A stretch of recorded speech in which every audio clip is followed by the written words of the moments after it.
it is truly a dream of mine as a trans woman who was homeschooled by Christian Fundamentalists to be able to stand in a church and try to humanize us to the flock. As I said, I grew up here in Fremont, so to be standing in a church and speaking to a congregation as the woman I was meant to be is quite surreal. It's truly a dream come true, and it's something that I can hope that I can continue to do. To quote the great Michael W. Smith, he broke the old rules steeped in tradition. He tore the holy veil away, questioning those in powerful positions, running to those who called his name. But nobody knew his secret ambition was to give his life away. That was the image of Jesus that I was taught, the champion of the marginalized and vulnerable, while being a thorn in the side of the rich and powerful religious elites.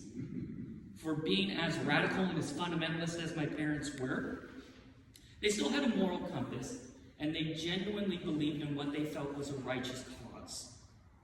They believed that they had to train us in their ways. I came out of the womb and my parents were like, here's your Bible. And we went to church 3 times a week, including Awana on Wednesday nights.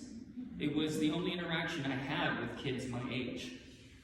We would get mailers from the Heritage Foundation. My mom would play Rush Limbaugh while we did our schoolwork.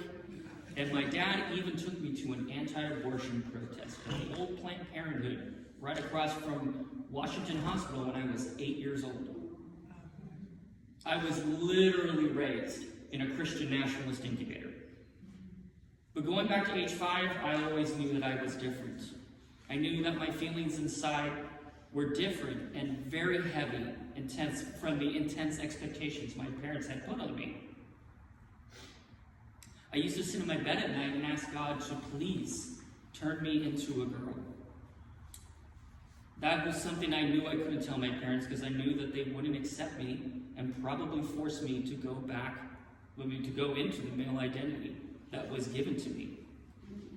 For many, many years, I struggled with such intense shame.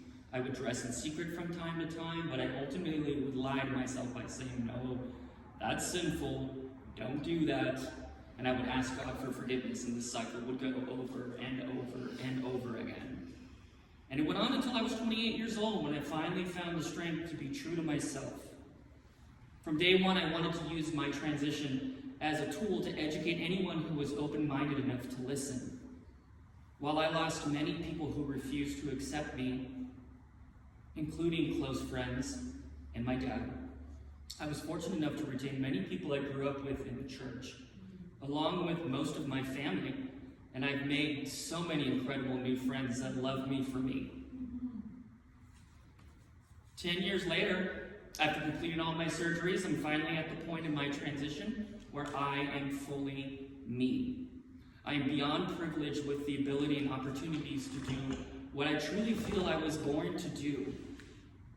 Help those understand who we are and what we're all about. Especially in this time of rising fascism, where those in charge are the very same religious elites Jesus gave his life to defeat. If Jesus was on earth today, guaranteed he would be a trans activist. Right? I truly believe from the bottom of my heart that even though I'm agnostic, it is my duty to humanize us to those in the church who don't see us. I truly believe that those who spew evil, who want to erase us from society, are a very small minority, granted very loud and powerful minority, but a minority nonetheless. If given the chance to learn, I truly believe a majority of people are good and will side with us over those who only have hate in their heart. Thank you again, truly from the bottom of my heart. Have a blessed day. Trans rights are human rights!